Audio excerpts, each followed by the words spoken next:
Welcome to episode 16 of the Kicking CASK podcast. My name is Laura Hattersley, and today I'm going to bring you news from around the world. So to kick things off, some extremely exciting news that I got a few weeks ago.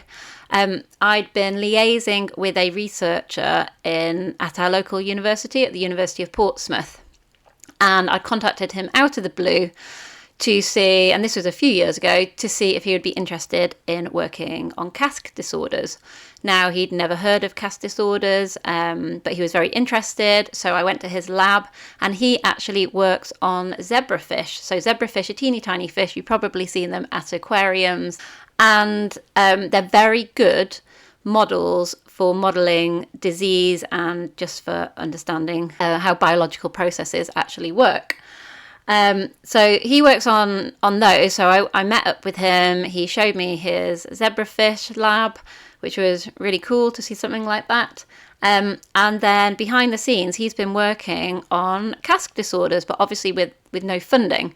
So he'd just been doing some preliminary work and then had enough evidence to then apply for the school bursary, which was an extremely competitive bursary, which will fund, if you win it, it will fund a 3-year PhD into the subject that you've chosen.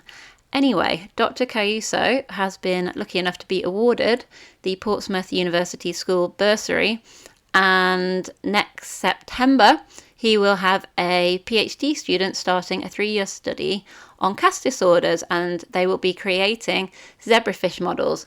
Now, these zebrafish models will be able to explore how the CASK gene functions and its importance in neural development, as well as in disease. And then once we have these zebrafish models, then he'll be able to apply for further grants, and those models will be available for other researchers.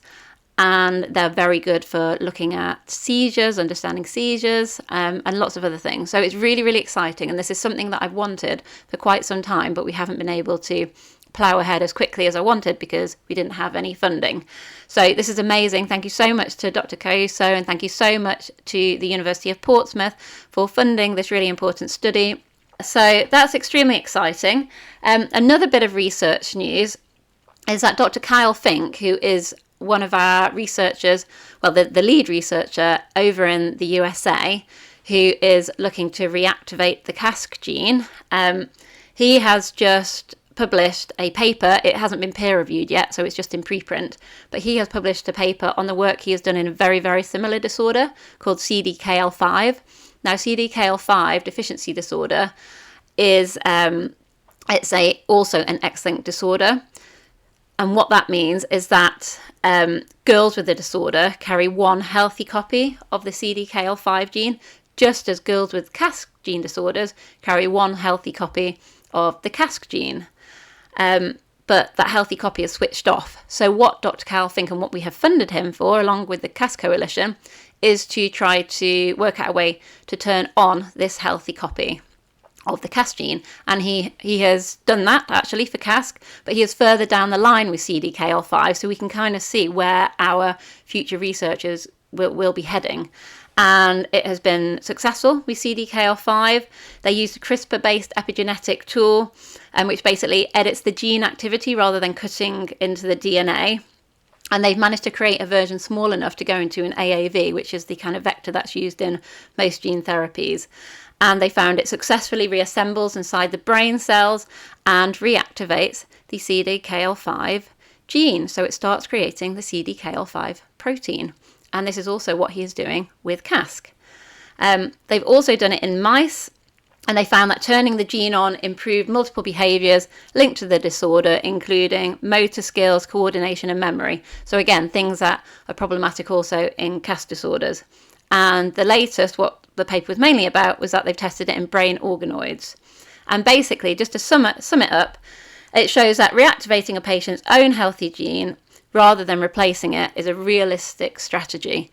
And that is why the CASK Coalition support this X reactivation work that Dr. Kyle Fink's lab is doing and Professor Jill Silverman's Lab is doing over in the USA, because it is a realistic strategy. It is moving forwards, and yes, it is still in the early stages, but currently we don't have a gene therapy that is viable for CASK disorders. So we need to look at all options, and this particular technique seems to be really moving forward and showing a lot of promise. So if you are interested in helping move this forward, they are in absolutely desperate need of funds, the USA team. They've just changed their name to Cure CASK. So if you go onto their website of Cure CASK, or go on social media, Cure CASK USA, you can find out how to fundraise, you can find out how to donate some money, because currently we haven't got to the brain organoid stage because of funding.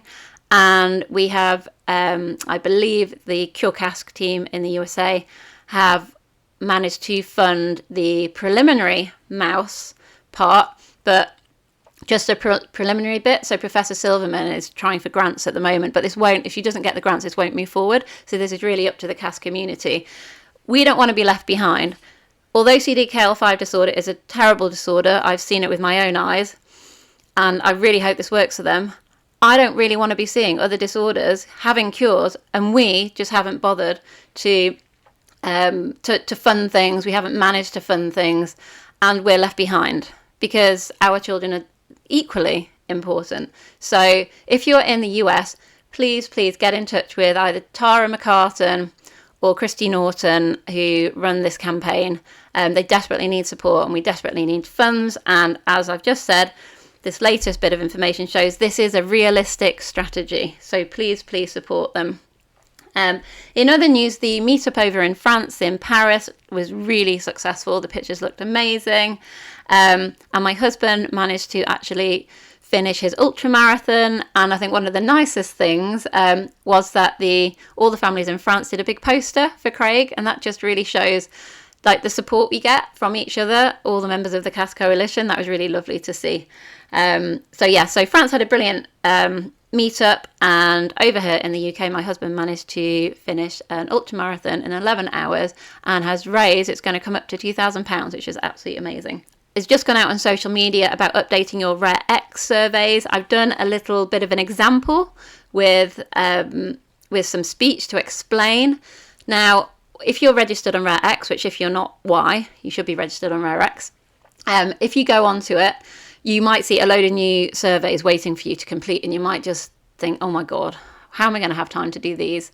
But most of them, not all, but most, will be just repeat surveys that you've already done. And as I explain on the social media reels, all you have to do is it still has your old answers. So literally you just run through the old answers. And if the survey is about, I don't know, like pregnancy, for example, like your pregnancy hasn't changed since you were pregnant. So you probably don't need to change anything. You just run through it all and just press submit. Obviously, if it's about like epilepsy, then things might have changed and you'll need to alter. But quite a lot of these, what I find is that nothing has changed.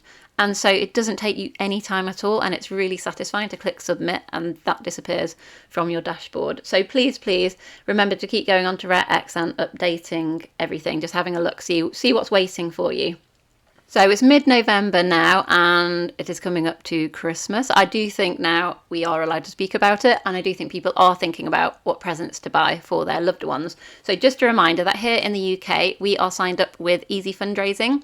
So this is, you sign up and get an account, and if you get the app on your phone, which I find is the easiest, you switch on notifications, and every time you go onto an online shop that is also signed up, which seems to be nearly every shop, and you buy something from that shop through Easy Fundraising, we will get a donation. And I just got an email from them the other day saying we had £78 coming into our bank. And that's just from supporters just doing what they were going to do anyway, but just having the Easy Fundraising app. So please look into that. Like £78 is a lot for us. I know there's lots and lots of charities on Easy Fundraising and larger charities. £78 won't mean as much to most of the charities. It means a lot to us. So please choose us as your charity, because it means such a big, makes such a big difference. And the other thing is, if you are maybe a grandparent, an auntie or something like that who has a CASK warrior, and you've been asking the parents, what am I going to buy my CASK warrior? it is so hard for many of our children to know what to buy them. Obviously, they can't tell us. They maybe have a million toys that do the same things, like keyboards, for example, like my daughter. So hard to know. But I can help you with that, because you can go onto our T-mail stores, whichever country you're on. We're all selling the same merchandise, and it's really super cool merchandise. So find your charity, your CASK Coalition charity. Ours is T-mail.